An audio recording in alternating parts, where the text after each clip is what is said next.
অবশেষে অবশিষ্ট 2 ছাত্র উপদেষ্টা পদত্যাগপত্র জমা দিয়েছেন। আমার এই ভিডিও যখন আপনারা দেখছেন তখনও তারা পদে বহাল আছেন, কারণ এক অভাবনীয় পদত্যাগপত্র আমরা দেখতে পেলাম, খুবই অভাবনীয়। সেটা হচ্ছে নির্বাচন কমিশন যখন তফসিল ঘোষণা করবে সেই পর্যন্ত তাদের পদ থাকবে, এটা ঘোষণা করার সাথে সাথে পদ শূন্য হবে। প্রেস সচিব আমাদেরকে এভাবে জানিয়েছেন। হঠাৎ মনে হলো আসলে ওই টাইমটা কতক্ষণ, কারণ ওনারা প্রতিটা মিনিট ক্ষমতায় থাকতে চান এবং এই ক্ষমতায় থাকা তাদের লোভ বাংলাদেশে একটা ইতিহাস তৈরি করেছে। ব্যাপারটা খুব ছোট না, এবং এই কাজগুলো তাদের হাতে হলো যারা এই একটা গণঅভ্যুত্থানে সামনের সারিতে ছিলেন এবং পরিবর্তনের কথা বলছেন। খেয়াল করছি যে কথাটা বললাম, যে অভিনব পদত্যাগপত্র তফসিল যখন হবে তার সেই সময় থেকে এটা কার্যকর হবে। মানে আমার একটু মাথায় হঠাৎই মনে হলো, তাহলে পয়েন্ট কোনটা? আমরা জানি আজ প্রধান নির্বাচন কমিশনার তফসিল ঘোষণা করবেন বেতার টিভিতে ভাষণের মাধ্যমে। তো উনি যখন শুরু করবেন তখন পদ শূন্য হবে, না যখন শেষ করবেন তখন পদ শূন্য হবে? শেষ করলে মানে যখন ওনার যে স্পিচটা 5-7 মিনিট 10 মিনিট হবে, শেষটা হিসাব করলে ওনার 10 মিনিট বেশি থাকতে পারেন। একটু ফান মনে হচ্ছে, কিন্তু আসলে এই রকম কাজই তারা আসলে করেছেন। নাকি আবার এই প্রশ্ন কেউ করবেন যে তফসিলের ব্যাপারে তারা কনফিডেন্ট না,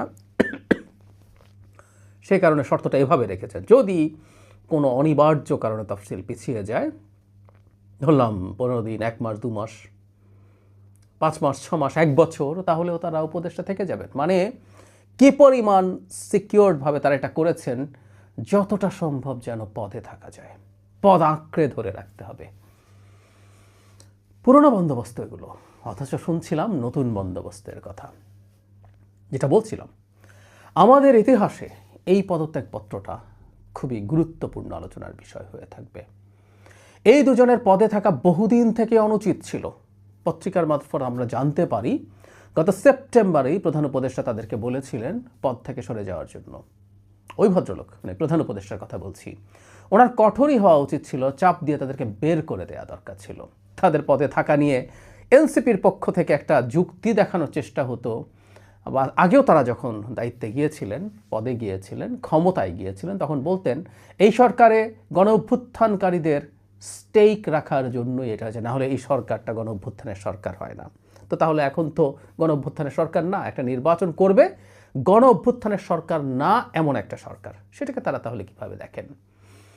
আসলে আমরা বুঝতে পারি তারা ক্ষমতার স্বাদ নিতে চাইছেন, এবং এই স্বাদ এত বেশি তাদের লেগে গেছে যে তারা এখান থেকে আর বেরোতে চাইছেন না। জনাব নাহিদ ইসলাম যখন বেরিয়েছেন, এই বাকি 2 ছাত্র উপদেষ্টা তখন বেরিয়ে আসতে পারতেন। তারা দল করুক বা না করুক, দলে যাক বা না যাক, নির্বাচন করুন বা না করুন, কারণ এই 2 ছাত্র উপদেষ্টার সাথে খুব সিরিয়াসলি একটা সময় পর্যন্ত বৈষম্য বিরোধী ছাত্র আন্দোলন, তারপরে নাগরিক কমিটি, পরবর্তীতে এনসিপির যোগাযোগের কথা খুবই প্রকাশ্য। তাদের বাসায় মিটিং হয়, তারা বিভিন্ন ক্ষেত্রে তাদের হয়ে মিটিং করেন অন্যান্য সব স্টেক হোল্ডারদের সাথে, এগুলো নোন ইনফরমেশন। এমনকি এনসিপি কার সাথে যাবে যাবে না এবার জোট করার ক্ষেত্রে, সেটাও এই উপদেষ্টা দুজনই চাপ দিয়ে তৈরি করা, সেই পরিস্থিতি তৈরি করার চেষ্টা করছেন। প্রায় সব মিডিয়া এসছে, প্রায় সব পত্রিকায় এসছে, গুরুত্বপূর্ণ সব পত্রিকায়, যে এই 2 উপদেষ্টা এনসিপি যেন বিএনপির সাথে জোট করে সেই চেষ্টা করছেন তাদের প্রভাব বলয় দিয়ে, এবং সেখানে তখন তারা এখানে যুক্ত হয়ে নির্বাচন করবেন, তারা তখন এনসিপিতে জয়েন করবেন, এখন নাকি জয়েন নাও করতে পারেন। তো এই 2 ছাত্র উপদেষ্টা যখন ছিলেন তখন থেকেই আসলে উচিত ছিল আরও বেশ আগেই তাদের বেরিয়ে আসা। আর একটা কথা ভাঙা রেকর্ডের মতো শোনাবে, কিন্তু আমি বারবার বলতে চাই, এনাদের নির্বাচনে পার্টিসিপেট করা অনৈতিক। এটা নাহিদ ইসলামের ক্ষেত্রেও সত্য। নভেম্বর মাসে একটা অধ্যাদেশ পাশ হয়েছিল উপদেষ্টা পরিষদে, খেয়াল করি উপদেষ্টা পরিষদ পাশ করেছে, কিন্তু এটা অধ্যাদেশ হয়নি, কারণ রাষ্ট্রপতির কাছে শেষে পাঠিয়ে সাইন করানো হয়নি। সেখানে স্পষ্টভাবে বলা ছিল, বিবিসি বাংলা একটা রিপোর্ট করেছিল, যে কেউ দেখে নিতে পারেন, যে এই উপদেষ্টা পরিষদে যারা আছেন তারা কেউ আগামী সংসদ নির্বাচনে পার্টিসিপেট করবেন না, বেশ খানিকটা আগের তত্ত্বাবধায়ক সরকারের মতো। কিন্তু তারা ক্ষমতায় থাকলেন এবং নানান অনিয়ম দুর্নীতির সাথে জড়িয়ে পড়লেন। পরিস্থিতি এতটাই খারাপ, প্রথম আলোর একটা রিপোর্ট এসছে যে এই দুজনের শূন্যস্থান কারা পূরণ করবেন, বিশেষ করে আসিফ মাহমুদের মন্ত্রণালয় নেয়ার মতো কাউকে ঠিকমতো খুঁজে পাওয়া যাচ্ছে না, কারণ তার বিরুদ্ধে এতই অভিযোগ, সেখানে গিয়ে বদনামের ভাগিদার হতে কেউ চান না। পরবর্তীতে একজন উপদেষ্টা, ওই পত্রিকা মতে জনাব আদিলুর রহমান শিল্প উপদেষ্টা, তার অতিরিক্ত দায়িত্ব হিসেবে তাকে বুঝিয়ে সুঝিয়ে ওখানে দেওয়া হচ্ছে। তাহলে তারা মন্ত্রী কেন থাকতে চেয়েছেন সেটা আমরা মোটা দাগে বুঝতে পারি। এই দুজনের মধ্যে জনাব মাহফুজ আলমকে নিয়ে খুব বেশি সমস্যা আমরা দেখতে পাইনি সোফার। তিনি স্ট্যাটাস দিয়ে মুছে টুছে দিয়েছেন, কখনো কখনো কখনো কখনো কিছু তাত্ত্বিক আলাপ করতে গিয়ে সেটা ধরেও রাখতে পারেন নাই, সেগুলো করেছেন।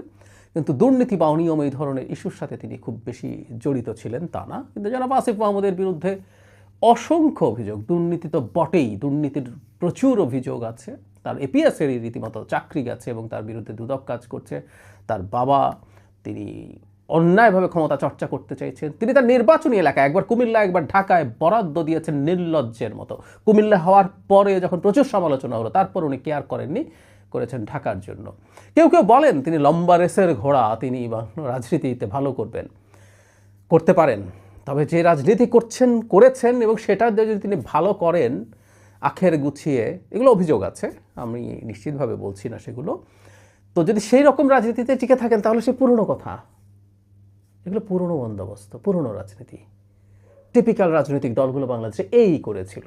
সুতরাং এই যে নতুন কিছু করবেন, অনেক কিছু হয়ে গেছে, এই যে যিনি রাষ্ট্রের টাকা খরচ করে নিজ উপজেলায় খরচ করেন কুমিল্লাতে অবকাঠামোর জন্য, এক উপজেলার এত খরচ করেছেন, তার 5%ও খরচ করেনি এমন জেলা আছে বেশ কয়েকটা। ইয়াস, 5% 20 কোটি টাকা, এর নিচে খরচ করেছেন উনি 450 কোটি খরচ করেছিলেন। এবং এটা ওনার বাবার টাকা না, ফর গডস সেক, জনগণের টাকা। এবং অনেক উন্নত অবকাঠামোর জেলা কিন্তু কুমিল্লা, এটা একটা র্যাঙ্কিং আছে। তার চেয়ে নিচে থাকা অনেক জেলায় তিনি বরাদ্দ দেননি।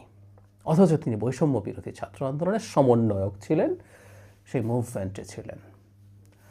একটা কথা বলে ফেলতাম, আসলে এইসব আসলে নতুন বন্দোবস্ত কিছু না। ওনারা বিসিএসের কোটা বিরুদ্ধে লড়াই করেছিলেন, সেটা শেষ পর্যন্ত শেখ হাসিনা পতনের আন্দোলনে গিয়ে হঠাৎ করে টার্ন করে। এটাই হয় তিউনিসিয়ার মোহাম্মদ বুয়াজিজির মৃত্যুর পর যেটা হয়েছিল। আমি বহুদিন থেকে, আমাকে যারা শোনেন, আমার লেখা যারা পড়েন তারা জানেন, শেখ হাসিনার সময় কয়েক বছর থেকে আমি তিউনিসিয়া মডেল বাংলাদেশে হবে বলে বলছিলাম। কোনো না কোনো একটা ফর্মে, কোনো না কোনো একটা ঢঙে এটা ঘটে যাবে।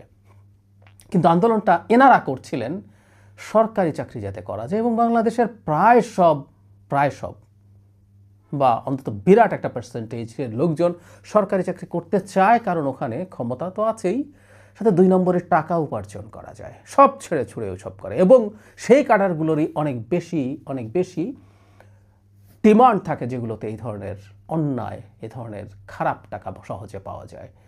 এবং তাদের বেশিরভাগেরই পছন্দ থাকে প্রশাসন এবং পুলিশ, যেগুলো শেখ হাসিনাকে ক্ষমতায় রাখতে সাহায্য করেছিল। আমরা সে সময়কার অনেক তরুণকে তো এটা বলতে শুনিনি যে হাসিনার অধীনে আমরা কোনো বিসিএস দেব না, আমরা হাসিনার কাজে লাগবো না। যারা এই আন্দোলন করেছেন তারা পুলিশ এবং প্রশাসনে যদি চাকরি হতো, তারা শেখ হাসিনার হয়ে কি গণতন্ত্রের লড়াইকে দমন করতে যেতেন না? তারা পরবর্তীতে পদায়িত যদি হতেন বিভিন্ন নির্বাচনী দায়িত্বে, তারা কি শেখ হাসিনার ভোট ডাকাতির বিরুদ্ধে ফাইট করতেন, নাকি সেটাকে সহায়তা করতেন? আমরা এগুলো বুঝতে পারি। সেটারই একটা রিফ্লেকশন আসলে খুবই হতাশাজনক, খুবই মর্মান্তিক। কিন্তু এতটা হবে সেটাও ভাবিনি। আমি ভেবেছি তারা শেষ পর্যন্তই থাকবেন, অন্তত 7 দিন 10 দিন 15 দিন হাতে রেখে তারা হয়তো কাজগুলো করবেন, রিজাইন করার কথা বলছি না, শেষ সেকেন্ডটাও তারা ব্যবহার করতে চাইছেন। মাই গড, আমি এতটাও কল্পনা করি নির্লজ্জতার, মানে কথ্য ভাষায় বলে ছ্যাঁচড়ামোর এই পর্যায়ে তারা নামবেন, এতটাও কল্পনা করিনি। খুবই দুর্ভাগ্য আমাদের, তাদের কাছে আমাদের ঋণ আছে। তারা অত্যন্ত গুরুত্বপূর্ণ রোল প্লে করেছেন, সেটা মিথ্যা হয়ে যায় না। কিন্তু পরবর্তীতে এই তরুণদেরই এই অবস্থা দেখার চাইতে মর্মান্তিক, দুঃখজনক আর কিছু হতে পারে না।